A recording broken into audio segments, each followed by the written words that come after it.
কাঁপছে, মনে হচ্ছে যে কোনো মুহূর্তে ভেঙে পড়তে পারে। দাদি, অবস্থা খুব খারাপ। চলো আমরা আর দেরি না করে বেরিয়ে পড়ি। কালুর বাড়ি গিয়ে আশ্রয় নিই। কালু নিশ্চয়ই আমাদের থাকার জায়গা দেবে। ওই ছোড়া তোকে থাকার জায়গা কক্ষুনি দেবে না। শুধু শুধু ওই বাড়িতে তুই যাস নে। তুই আমাকে রেখে চলে যা, কোনো নিরাপদ জায়গায় আশ্রয় নে। পাগল হয়েছো দাদি? আমি তোমাকে রেখে কোথাও যাব না। পাগলামি তুই করছিস? আমাকে রেখে চলে যা বাছা, নিজের জীবন বাঁচা। আমি আর বাঁচবো কদিন বল? শুধু শুধু আমার মায়া করে কি করবি? তুমি কথা কম বলো তো দাদি।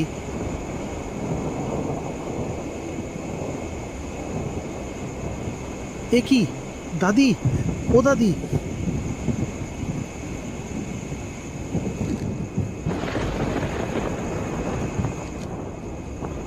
তোমার মুরগির খড় ভেঙে গেছে। দাদি, এই ঘরে আর থাকা যাবে না। তৈরি হয়ে নাও, আমরা বেরিয়ে পড়ব।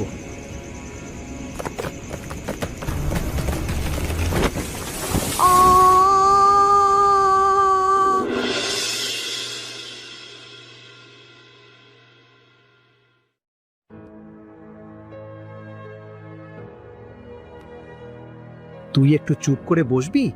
দুর্ঘটনা আমাদের দুজনের জীবনেই ঘটেছে। আমাদের কি শান্ত থাকা উচিত না? তোর তো কেবল বুড়ি দাদির পা ভেঙেছে, আর আমার কতগুলো টাকা আমি হারিয়েছি। আমার ব্যাপারটা তোর কাছে মারাত্মক মনে হচ্ছে না? আমি মানছি ব্যাপারটা অবশ্যই দুঃখজনক, কিন্তু এভাবে অস্থির হলে তো সমস্যার সমাধান হবে না। সৃষ্টিকর্তার কাছে সাহায্য চাইতে হবে। সৃষ্টিকর্তাকে ধন্যবাদ যে দাদিকে জীবিত ফিরে পেয়েছি। আমি তো ভেবেছিলাম। রাখ তোর সৃষ্টিকর্তা। সৃষ্টিকর্তা কেবল কষ্টই দিতে পারেন, আর কিছুই পারেন না। ওভাবে ভাবিস না। আমাদের জীবনটা তো সৃষ্টিকর্তার হাতে।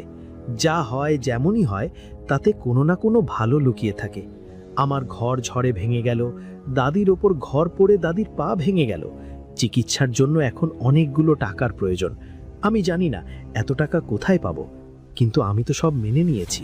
ধৈর্য ধরলে সব ঠিক হয়ে যাবে। আরে ধুর, সৃষ্টিকর্তা কি করেছেন? কিছুই করেন না। আমার ঘর পাকা বলে না হয় ঝড় থেকে বেঁচে গেলাম, কিন্তু দেখ, আমি সেই যে লোকটার কাছ থেকে প্রচুর টাকা দিয়ে স্বর্ণ কিনলাম, সব ধার করে কিনেছি। ভেবেছিলাম স্বর্ণের দাম বাড়লে বিক্রি করে দেব, এখন জানা গেল সব স্বর্ণ নকল, আর ওই ব্যাটাও হাওয়া।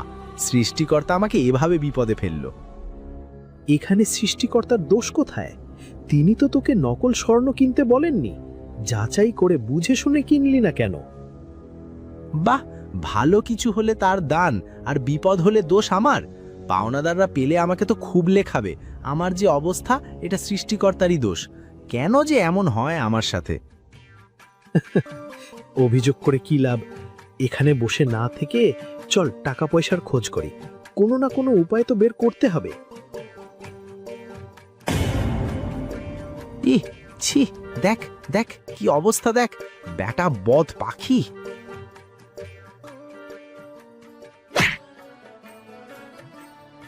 ওরে বাবারে, মারে, আমার মাথা দুটুকরো হয়ে গেল রে। আহা, কি জ্বালা!